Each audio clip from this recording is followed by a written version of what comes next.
अपनी class 8th। तो जो हमारा साइंस का प्रीवियस लेक्चर था, हमने नाइट्रोजन साइकिल के बारे में पढ़ा था। आई होप आपने अच्छे से रीड किया होगा और आपको समझ आ गया होगा, और आप मैंने जो भी होमवर्क दिया था आई होप आपने रिवाइज कर लिया होगा। चलो हम नेक्स्ट स्टार्ट करते हैं। आज का हमारा जो टॉपिक है फूड प्रिजर्वेशन। फूड को प्रिजर्व करना, कैसे हम फूड को प्रिजर्व कर सकते हैं ताकि हमारा फूड जो ख़राब ना हो, ठीक है, बचा रहे, ठीक है। तो हमें पता है जो माइक्रो ऑर्गेनिज्म होते हैं हमारे लिए बेनिफिशियल भी होते हैं, हार्मफुल भी होते हैं, ठीक है। जो सेप्रोफाइटिक माइक्रोब्स होते हैं उनका एक तो फंक्शन होता है कि वो जो न्यूट्रिएंट होता है उसको रिसाइकिल करते हैं, ठीक है। और सेकेंडली नेक्स्ट पेज पे है कि वो हमारे फूड को ख़राब भी कर देते हैं, ठीक है। जो सेप्रोफाइटिक माइक्रोब्स होते हैं वो पैथोजेनिक नहीं होते। पैथोजेनिक मतलब जहरीले नहीं होते नेचर में, पर वो कोई ऐसी चीज़ प्रोड्यूस कर, कोई ऐसा केमिकल प्रोड्यूस कर देते हैं जो हमारी बॉडी के लिए टॉक्सिक होता है, जहरीला होता है। अगर हम वो केमिकल इनटेक कर ले, ठीक है, इनगल्फ कर ले, तो हमें फूड पॉइजनिंग हो जाती है, ठीक है। और सिम्टम क्या है फूड पॉइजनिंग के, जैसे नोजिया हो गया, वॉमिटिंग हो गई, डायरिया हो गया, ठीक है। तो नेक्स्ट है हम फूड को कैसे बचा सकते हैं, ठीक है। फूड प्रिजर्वेशन कैसे हम प्रिजर्व कर सकते हैं, ठीक है। हमें पता है जो भी माइक्रो ऑर्गेनिज्म है, ठीक है, उसे ग्रोथ करने के लिए फूड तो चाहिए, ठीक है, मॉइस्चर चाहिए, और उसे एयर चाहिए, हीट चाहिए, ठीक है। अगर हम फूड को लंबे समय के लिए ओपन में रखेंगे और उसे खाएंगे तो हमें काफ़ी सारी बीमारियां हो सकती हैं, डिजीज़ हो सकते हैं हमारी बॉडी में, ठीक है, वेरियस काइंड के। तो इसलिए हमें इम्पॉर्टेंट है कि हम फूड को बचाएं, ठीक है। अगर हम फूड को खुले में रख देंगे उसे हवा भी मिलेगी, मॉइस्चर भी मिलेगा, हीट भी मिलेगी, तो वो हमारे फूड को ख़राब कर देती है। इसलिए हम रेफ्रिजरेटर, फ्रिज वगैरह में रखते हैं ताकि वो जल्दी ख़राब ना हो, ठीक है। तो कौन से मेथड हैं जिससे हम फूड को बचा सकते हैं? सबसे पहले प्रिजर्वेशन बाय सॉल्ट। सॉल्ट क्या करता है? सॉल्ट क्या है? वाटर अब्जॉर्बेंट है। वाटर अब्जॉर्बेंट का क्या मतलब होता है? पानी को वो अब्जॉर्ब कर, सोख लेता है, ठीक है। जो भी फूड में एक्सेस होता है सॉल्ट, ठीक है, सॉरी वाटर, उसको रिमूव कर देता है, ठीक है।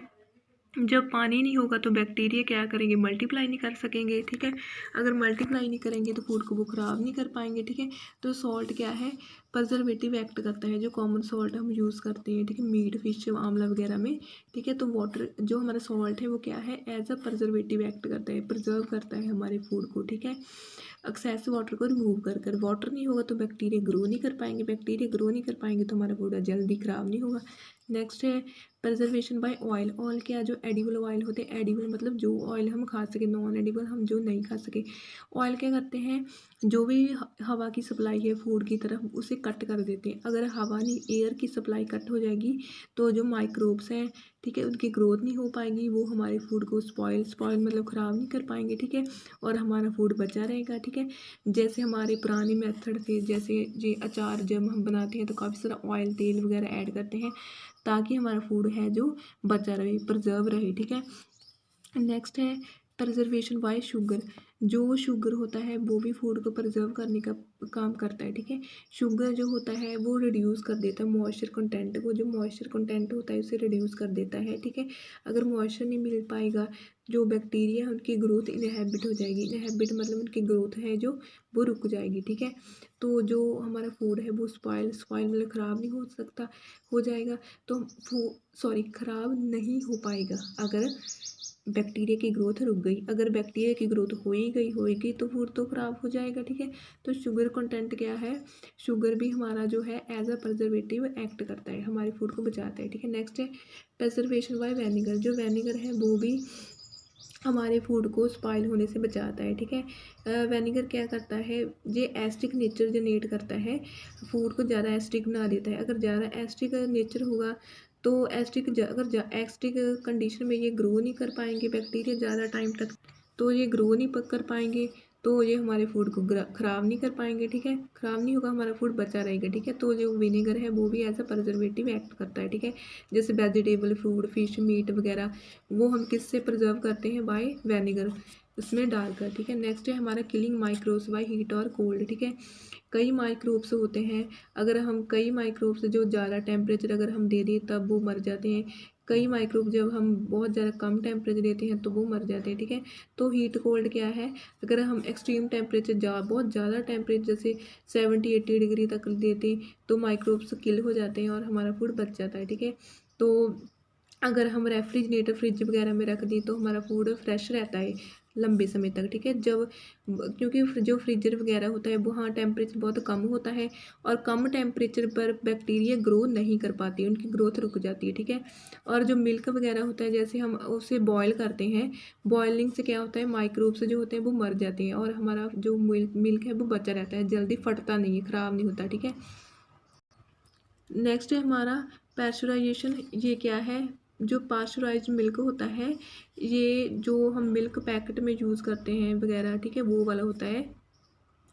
इसमें क्या होता है, पैस्चराइजेशन क्या है, एक प्रोसेस है जिससे क्या होता है, जो पैथोजेनिक माइक्रो ऑर्गेनिज्म है फूड में, जो बीवरेज में, वो डिस्ट्रॉयड हो जाते हैं हीट में, ठीक है।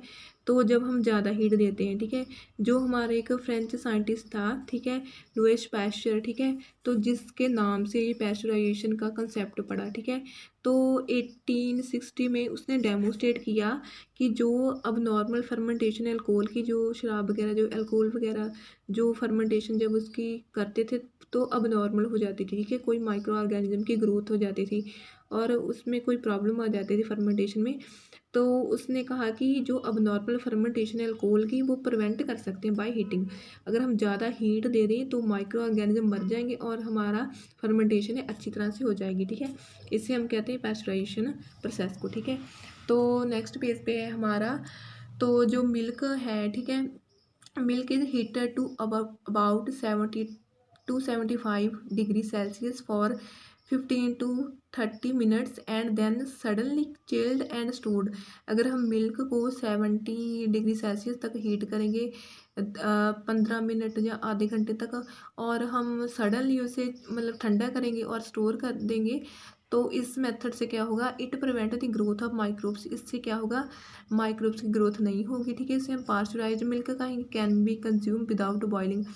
तो इसे हम ऐसे डायरेक्ट ले सकते हैं बिना बॉइलिंग के, ठीक है, इसमें क्योंकि कोई भी हार्मफुल बैक्टीरिया नहीं होता, ठीक है।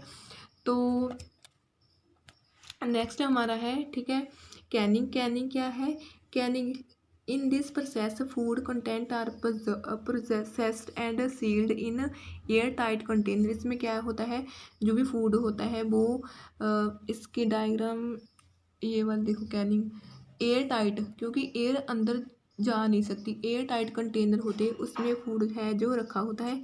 Since the canner airtight there is a no contact with microbes, ठीक है, अगर एयर नहीं होगी तो माइक्रोब्स नहीं ग्रोथ कर पाएंगे। Canning provide a shelf life ranging from 1 to 5 year, ठीक है, 1 से 5 साल तक ये इनका शेल्फ लाइफ पीरियड होता है, तब तक ये फूड ख़राब नहीं होता जो भी कैनिंग में फूड होता है, ठीक है, क्योंकि एयर नहीं मिल पाती ना, एयर टाइट ये है, ठीक है।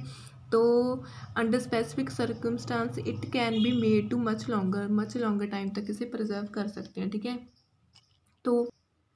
तो हमारा लेसन कंप्लीट होता है। तो ये की टर्म है, ठीक है, आप रीड कर लेना एक बार। माइक्रो ऑर्गेनिज्म भी हमें पता है, microbiology, virus, bacteria, fungi, protozoa, algae, fermentation, antibiotic, pathogen carrier, antibodies, इन सब के बारे में हमने पढ़ा है चैप्टर में आज, और आपको अच्छी तरह से पता लग गया होगा आई थिंक, ठीक है। तो आपका होमवर्क है कि आपने ये दोनों पेज रीड करने हैं, और एक जो हमारा फर्स्ट लेसन था ना, हाँ, हमारा फर्स्ट लेसन था उसका एक क्वेश्चन रह गया था, व्हाट इज़ इरिगेशन, ठीक है, वो आपने रिवाइज करना है, ठीक है। तो आज के लिए इतना ही, ओके बाय।